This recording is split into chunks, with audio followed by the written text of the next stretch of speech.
नमस्कार मित्रांनो. तर आज आपण आपल्या कोकण भ्रमंतीतील आपल्या एका किल्ल्याकडे चाललो आहोत. दापोली तालुक्यात वसलेला पद्मनाभ दुर्ग म्हणजेच प्राणालक दुर्ग. इथे जवळच पन्हाळी काजी लेणी म्हणून एक फेमस असं स्पॉट आहे.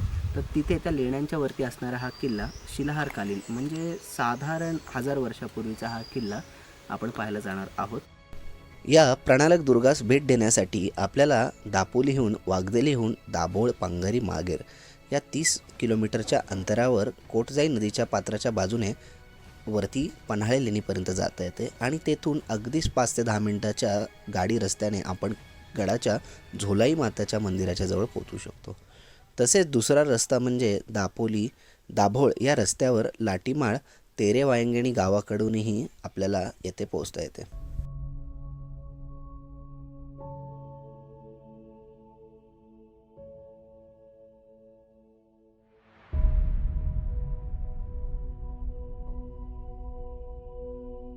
पन्हाळे काजी लेणीच्या थोडंसंच वरती एक साधारण 10 ते 12 मिनिटात आपण झोलाई माते मंदिराच्या येथे पोहोचतो आणि तेथूनच आपल्या समोर असणाऱ्या पायवाटेवरून गडाची भ्रमंती सुरू होते.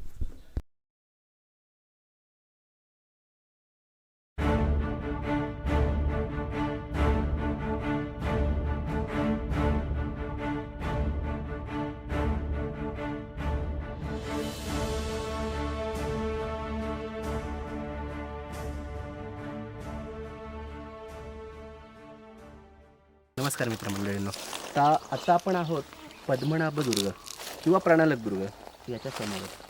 आता आपण मागे पाहिलं तसं ही झोलाई मातेचं मंदिर याच्या समोरूनच इथे येण्यासाठी वाट असून आपण इथे गेलो तर आपल्याला माहिती पडू शकेल की इथे पाण्याची टाकी तसेच भरपूर घराची ज्योती आणि त्याच पद्धतीने थोडीशी जुजुबी तटबंदी. चला तर मग हे पाहण्यासाठी आपण आपली भ्रमंती पाण्याच्या टाक्यापासून सुरू करू.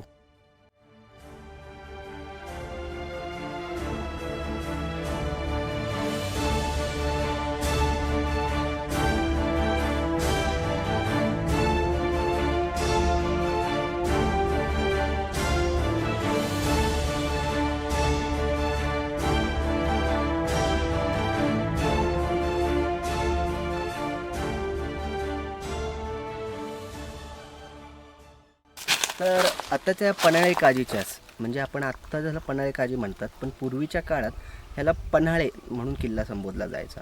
तर याचा उल्लेख हा विक्रमादित्यच्या ताम्रपटात आढळतो. शिलाहर राजा अपरादित्य याने दुसऱ्या जमकेशीचा पराभव करून आपला पुत्र राजा विक्रमादित्य याला प्राणाल या राजधानीच्या शहरी दक्षिण कोकणचा अधिपती बनवले.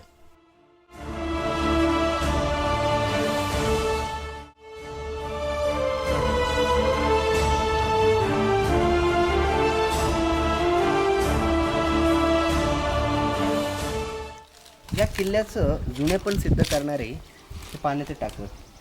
आपण पाहिलं तर आज इथं पाण्याचा उपसा नसल्यामुळे शेवाळलेलं पाणी दिसतं आहे.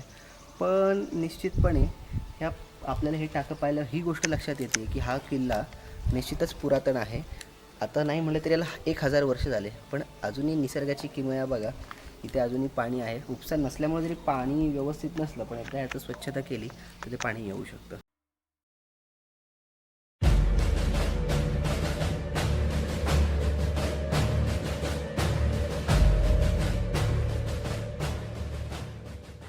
कडून पाण्याचा टाका ओलांडून वरती आलो. आपण इथे पाहू शकतो एक जुन्या काळातली जुजबी प्रकारची इथे तटबंदी आपल्या सगळ्यांना दिसत आहे.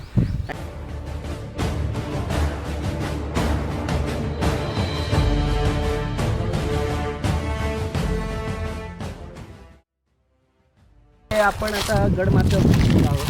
अगदी छोटासा असा हा गडमाथा असून सध्या इथे काहीच अवशेष उरलेले नाही आहेत. आपण पाहू शकतो. आपण पाहू शकतो इथे थोडेसे घराची किंवा वाड्याची ज्योती यांचे जुजबी अवशेष आपल्याला येथे पाहायला भेटतात.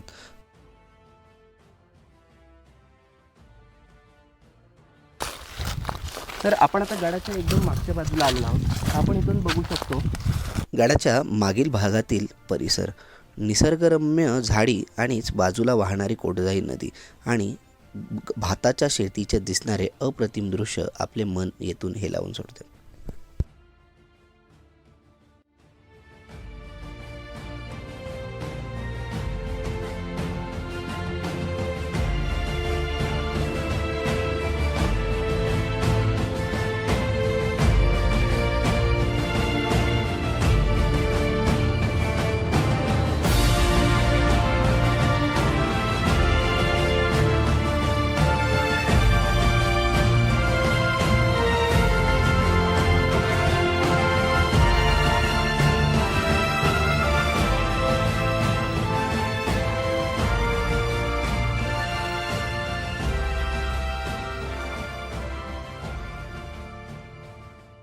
गडाच्या सपाट माथ्यावर मध्यभागी असणारा छत्रपती शिवरायांचा हा पुतळा, याला आपण मनोभावे वंदन करायचे आणि आपण आपल्या उरलेल्या गडफेरीस प्रारंभ करायचा.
ह्या 15 ते 20 मिनटात किंवा जास्तीत जास्त अर्धा तासात आपल्या या गडाची भ्रमंती संपू शकते.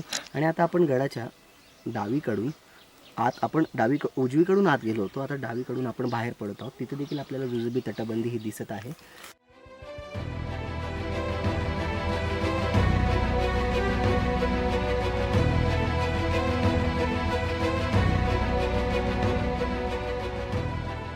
पण पुन्हा एकदा त्या मगाच्या खिंडीत येऊन पोहोचलो. तिथून आपण सुरुवात केली होती आणि गडाला पूर्ण प्रदक्षिणा किंवा वळसा मारून आपण इथं पोहोचलो आहोत. आणि येथे आपली संपूर्ण गडफेरी संपली असं होत नाही.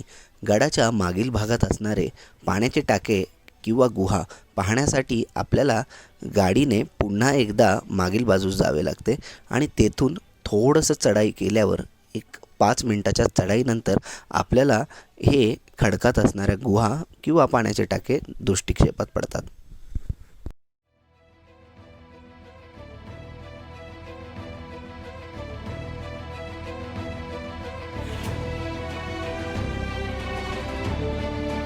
आणि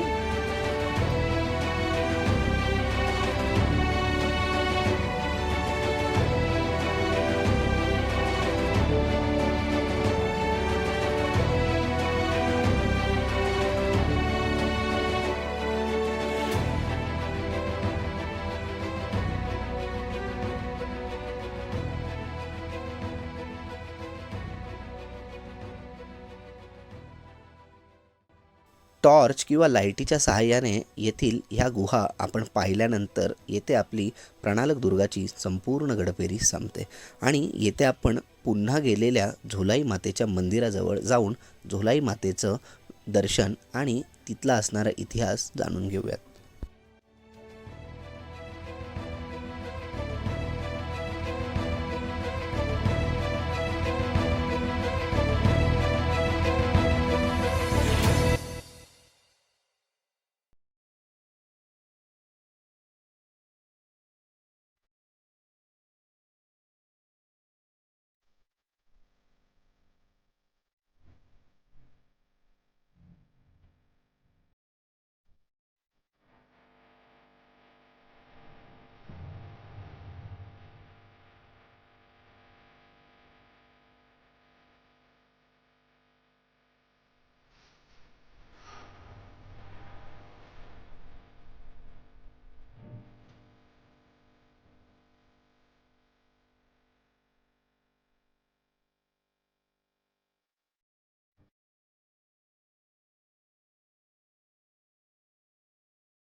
तर आता आपण पन्हाळे दुर्ग उर्फ पन्हाळे काजी या तालुका दापोली जिल्हा रत्नागिरी येथे असणाऱ्या झोलाई देवी मंदिरात आलेलो आहोत. तर माझे मित्र म्हणजे या गावचे सुपुत्र श्री प्राध्यापक संदेश सुनील चव्हाण आणि सामाजिक कार्यकर्ते सुदेश सुनील चव्हाण यांचं मी इथं स्वागत करतो. तसं आता त्यांनीच आपलं इथं स्वागत चांगलं केले.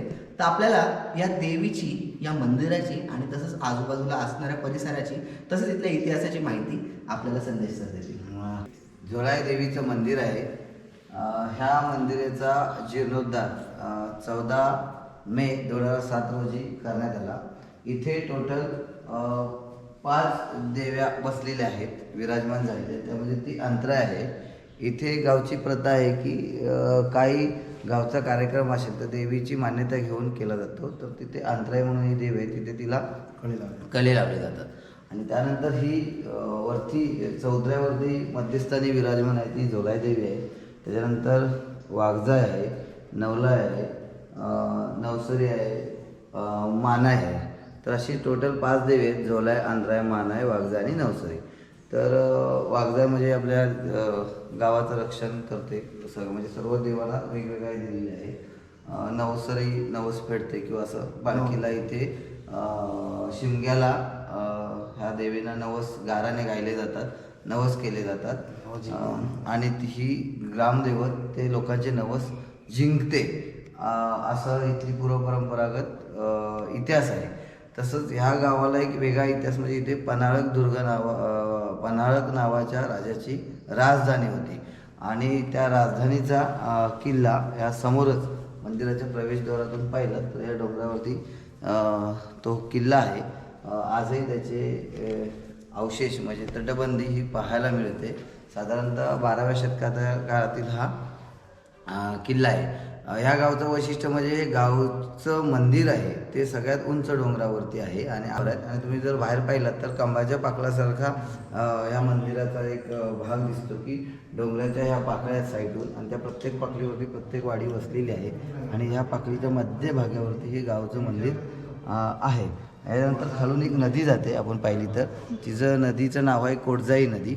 या नदीमध्ये आता मगरीचा वावर खूप वाढलेला आहे आणि त्या नदीच्या किनाऱ्यावरती पांडवकालीन लेणी वसलेली आहेत. तसेच काही लेण्यांचा भाग इथे या उजव्या साईडला बागवाडी म्हणून एक वाडी आहे, त्या वाडीच्या खाली सुद्धा गवर लेण्या म्हणून एक भाग तिथे वसलेला. सुदेशजी, या किल्ल्याचा इतिहास लोकांना कसा माहीत आहे किंवा हा किल्ला आहे किंवा जास्त या किल्ल्याची माहिती लोकांपर्यंत कशी पोहोचली, म्हणजे ते काही तुम्हाला माहिती का त्यातलं?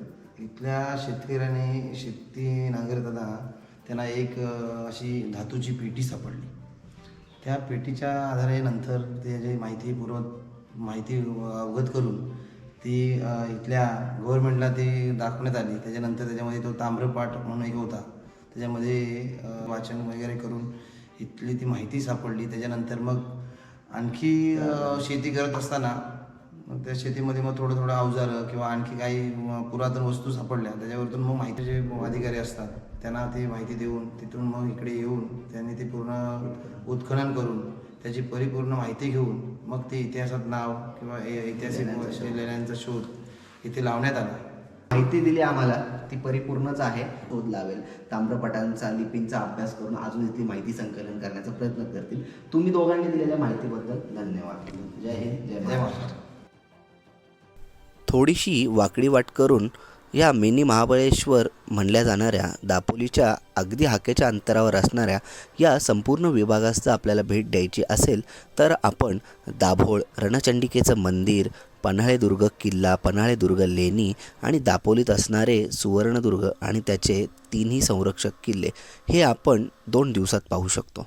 आमचा हा व्लॉग कसा वाटला हे सांगायला विसरू नका आणि आमचा चॅनेल सबस्क्राईब नक्की करा. जय हिंद, जय महाराष्ट्र.